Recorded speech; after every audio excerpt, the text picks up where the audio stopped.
Voici donc la fameuse demeure de Mois de Balle. Bon, ça a pas l'air si terrible. On peut pas s'y fier, hein. Pareil que personne n'en est jamais ressorti. À mon avis, il y en a un qui aurait dû foutre un copyright. Halte là, je garde l'entrée. Seules les femmes peuvent entrer. Merde, c'est foutu pour moi. Mais je suis une femme, moi. Je vois, le coup classique à la Final Fantasy VII, où le héros se travestit pour s'introduire. On me la fait pas à moi. Bon, Redoc, j'ai un plan pour passer. Ah bon, bah vas-y alors. Monsieur le garde. Quoi encore? Ouch. C'est bon, on peut y aller, je crois. Ah ouais, pas mal comme idée. J'apprends plein de trucs avec toi pour devenir rôdeur. Bon, tu viens? Pas question, je rentre pas là-dedans. C'est une maison où fleurit le luxe et la débauche. Comme tu voudras. On se retrouve plus tard. Eh bah, on est mieux ici que dehors. Je plains ce pauvre Redoc qui est en plein dans la tempête. Quelle grande pièce. Cette porte fermée au fond, ce doit être la chambre de Donne-moi de Balle. Tiens, une autre fille qui attend pour voir Moi de Balle. Je vais discuter avec elle en attendant que Donne-moi de Balle me reçoive. Salut. Salut, moi c'est Zaza la sorcière. Drôle de nom pour une sorcière. C'est pas moi qui ai choisi, hein. Tu attends pourquoi, toi? Bah, j'en sais trop rien. C'est Donne-moi de Balle qui m'a fait demander chez lui. Il fait quoi, juste, ce type? À ce qui paraît, il boit, il baise, il dort. Enfin, pas grand-chose, quoi. Et il adore les jolies filles.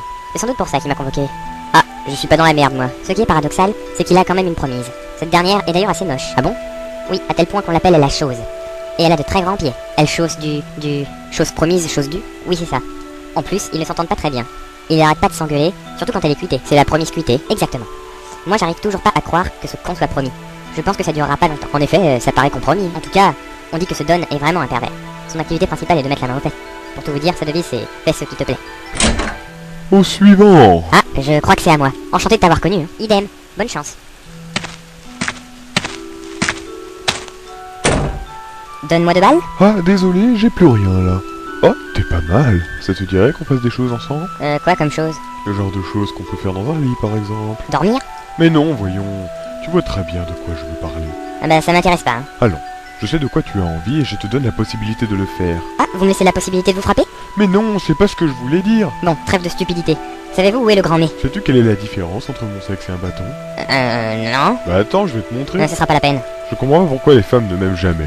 Peut-être parce que vous êtes un pervers, vous êtes gros, malotru et plein de fric. Justement, j'ai tout pour plaire. Bon, alors vous savez où est le grand nez, oui ou non? Je peux te le dire seulement si tu fais quelque chose pour moi. Faire quoi? Je vais te le dire dans l'oreille. Mais, espèce de pervers, jamais je ne ferai... Bon, très bien. Je vais quand même t'aider, sinon l'histoire n'avancera pas.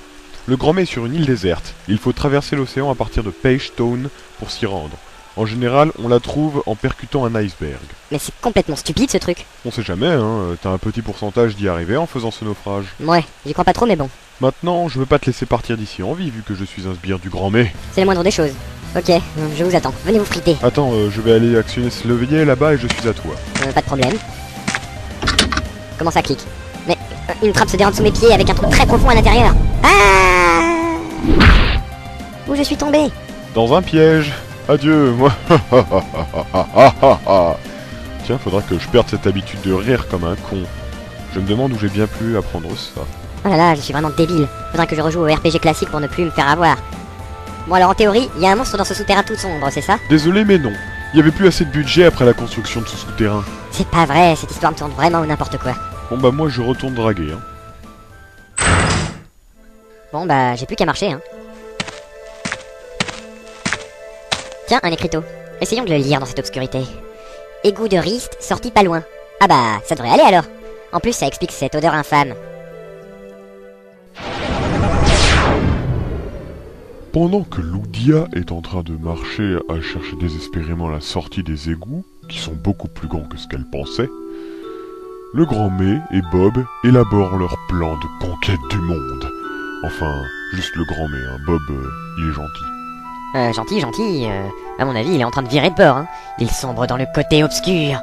XZ2000-6. Bon d'accord, la prochaine fois je me tairai.